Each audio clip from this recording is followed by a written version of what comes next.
Assalamualaikum warahmatullahi wabarakatuh. Alhamdulillah, hari ini kita kembali berjumpa dalam program kajian Ramadan yang diselenggarakan oleh pimpinan ranting Fatayat NU Karangrejo yang penuh dengan inspirasi dan juga tentu banyak manfaat yang didapatkan. Dan terima kasih kepada Anda, para sahabat-sahabat dan para pemirsa yang ada di rumah yang senantiasa setia di channel YouTube kami.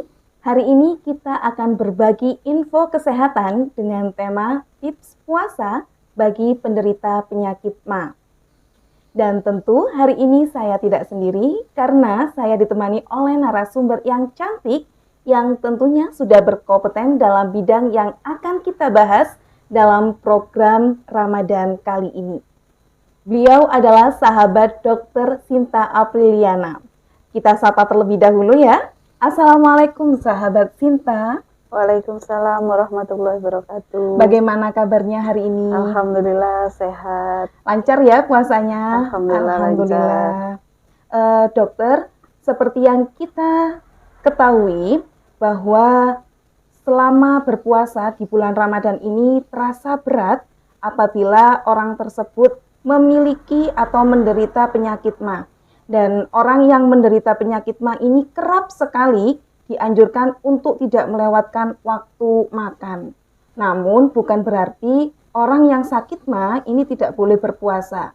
Nah, kira-kira apa saja tips atau kiat puasa bagi orang yang menderita sakit MA saat berpuasa ini? Nah, sebelum itu, sahabat-sahabat dan para pemirsa yang ada di rumah, kita simak penjelasan dari narasumber kita, Dr. Sinta. Kepadanya kami persilahkan. Jadi, ada beberapa tips yang harus diperhatikan pada penderita MA pada saat melakukan ibadah puasa. Yang pertama, pada saat buka puasa harus diawali dengan makan makanan yang mudah dicerna, contohnya seperti buah ataupun buah kurma. Yang kedua, pada saat buka puasa, menghindari makanan-makanan yang diolah, digoreng atau mengandung minyak atau makan makanan pedas. Yang ketiga, harus makan dengan porsi yang kecil, tapi sering. Yang keempat, perbanyak konsumsi air putih. Yang kelima, hindari tidur setelah makan sahur. Jadi, jika sahabat sekalian memperhatikan tips-tips itu pada saat puasa bagi penderita MA, insya Allah akan memudahkan sahabat-sahabat sekalian menjalankan ibadah puasa. Sahabat-sahabat dan para pemirsa yang ada di rumah, itu tadi adalah tips yang diberikan narasumber kepada kita semua. Baik, selanjutnya tadi disampaikan bahwa kita harus makan yang sering namun sedikit-sedikit ya. Akan tetapi kalau kita sudah berpuasa, itu kan jarak antara berbuka sama ketika tidur itu kan sedikit. Nah, bagaimana cara mensiasati bagi orang yang penderita penyakit MA tadi itu? Jadi, sebenarnya tips atau trik makan sedikit tapi sering pada saat buka puasa itu sebenarnya penting tidak hanya untuk penderita MA. Jadi mensiasatinya seperti ini. Pada saat buka, itu kita buka dengan makanan-makanan yang manis, tentunya yang mudah dicerna. Seperti yang saya sampaikan tadi, contohnya seperti buah ataupun kurma. Bisa juga minum-minuman seperti cola atau minum-minuman manis lainnya. Setelah itu, kita bisa melakukan sholat maghrib terlebih dahulu. Setelah sholat maghrib, kita bisa memulai dengan makanan utama. Ya, di mana makanan utama pun harus mengandung sayur, protein, dan karbohidrat yang cukup. Jika masih setelah makan utama kita masih merasa lapar, kita tunda dulu. Kita melakukan sholat tarawih atau sholat isya dulu, baru kita bisa melanjutkan makan lagi. Tentunya harus diberi jarak antara makan setelah isya dan waktu kita untuk tidur. Karena tidak boleh habis makan langsung tidur. Seperti itu. Nah, tadi disampaikan kan dokter kalau setelah sahur itu tidak boleh tidur dan setelah sholat isya tadi tidak boleh tidur. Itu apakah mempengaruhi?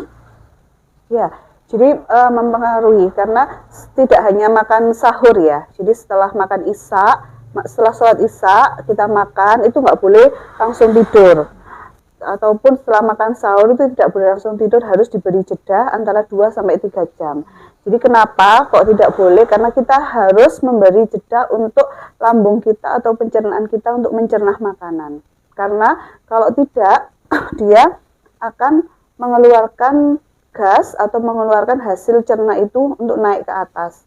Jadinya makanya kenapa orang mah itu tidak boleh tidur setelah makan. Nanti efek sampingnya akan timbul gejala mual, sesak, atau rasa panas atau terbakar di dada. Seperti itu. Dokter, selain nasi itu kan makanan utama. Nih, kalau selain nasi kira-kira apa yang cocok dikonsumsi bagi penderita MAH? Banyak sih, sebenarnya tidak harus nasi dan tidak harus penderita MAH.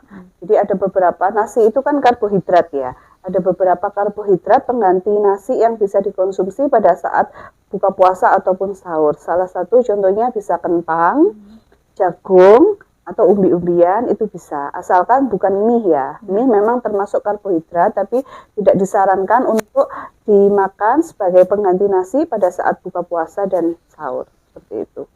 Oh, mie itu tidak dianjurkan ya dok? Padahal kan mie instan itu adalah menu favorit ketika sahur atau berbuka, padahal kan itu enak sekali. Ya. Itu kenapa? Ya, jadi selain enak sekali, yang kedua mie instan memang praktis ya untuk kita melakukan makan sahur, apalagi kalau pas jamnya mepet. Ya. Itu makanan instan itu jalan utama untuk kita makan sahur.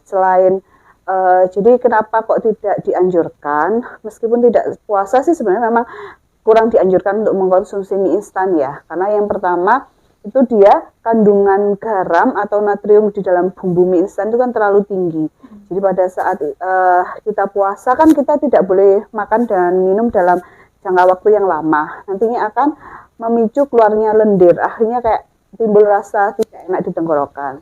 Terus yang kedua untuk karbohidratnya, karbohidrat di dalam mie, karena mie itu merupakan makanan produk olahan dari tepung, itu akan sangat lama dicerna di dalam pencernaan kita, yang nanti bisa menimbulkan rasa mual, rasa kembung, rasa sebah yang nantinya dikhawatirkan akan mengganggu pada saat kita menjalankan ibadah puasa.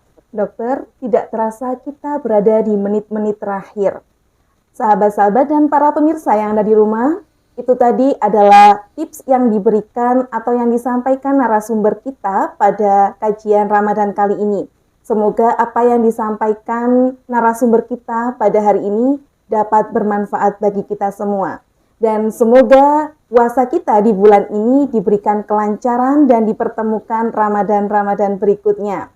Saya Lailatus Sudia dan saya Dr. Sinta Apriliana beserta kru yang bertugas. Mohon maaf apabila ada kesalahan dan pamit undur diri. Wassalamualaikum warahmatullahi wabarakatuh.